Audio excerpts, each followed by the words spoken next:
Hello friends, hope you're having a great day so far. Thank you as always for joining me in our devotion videos. It's good to study scripture together. Thanks for bearing with me over the hiatus. I was without childcare there for a few weeks, so we're back on track. We're going to honor your time because you have probably already started the book of Nehemiah. Now what I asked you to read way back when was Nehemiah 1-4, so we'll cover that this week and then move on to the rest of the book for the next couple of weeks. Nehemiah, remember, is the second part of the larger book of Ezra and Nehemiah. Originally one work in the Hebrew Bible. These have been separated in our own English translations, but originally were part of one larger narrative.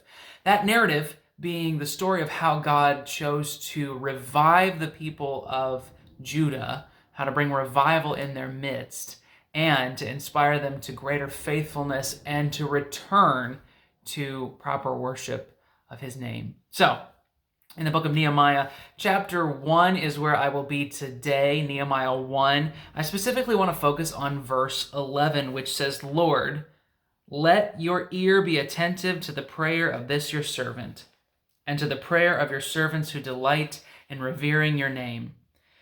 Give your servant success today by granting him favor in the presence of this man." I was cupbearer to the king. So in this passage, this is Nehemiah's prayer to God when he hears that Jerusalem is without walls, that it's defenseless against the surrounding territories. He weeps and he prays to God, asking that he would be attentive to the cries of his people. Nehemiah feels compassion for the people left in Jerusalem, even though he himself has probably never been to Jerusalem. And here at the end of this first chapter, Nehemiah is praying to God, asking him to be attentive to those who revere the name of the Lord and to be given success. Nehemiah has chosen to focus on God first and foremost in his life, and as a result, has risen to the rank of cupbearer. He was a trusted individual in King Artaxerxes' court. He would have personally tasted every bit of food and drink that would have come to the king in order to make sure that it was pure, in order to make sure no one had poisoned it. This was an immense responsibility in the Persian Empire, and it had to be a trusted individual who would take this role. And Nehemiah has risen to this rank. So why am I focusing on all this?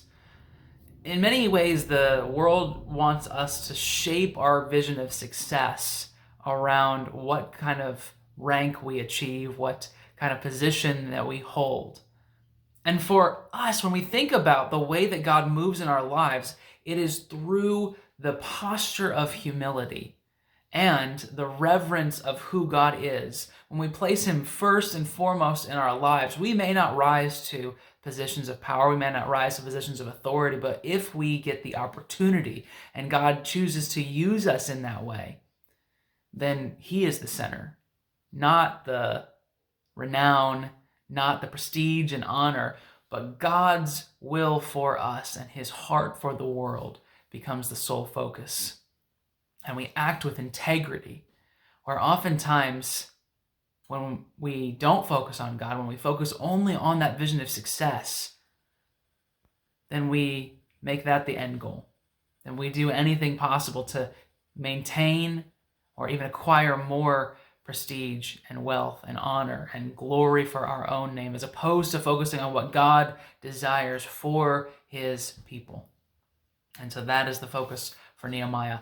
Lord, may you be attentive to those who revere your name. Thank you for the position that you have placed me in. And he is ready and willing to do what God commands, even giving up this prestigious position to pursue holy living in his homeland.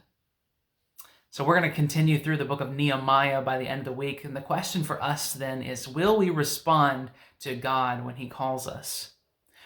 Is he the sole focus of our lives, or have we been pursuing other things to the point where we're so focused on maintaining what we have that we aren't willing to surrender it all to God's plan for our lives? So thank you for joining me today. We'll be through the end of chapter 4 by the end of this week. So make sure that you are keeping up in your readings, and I will see you later this week. Have a great rest of your day.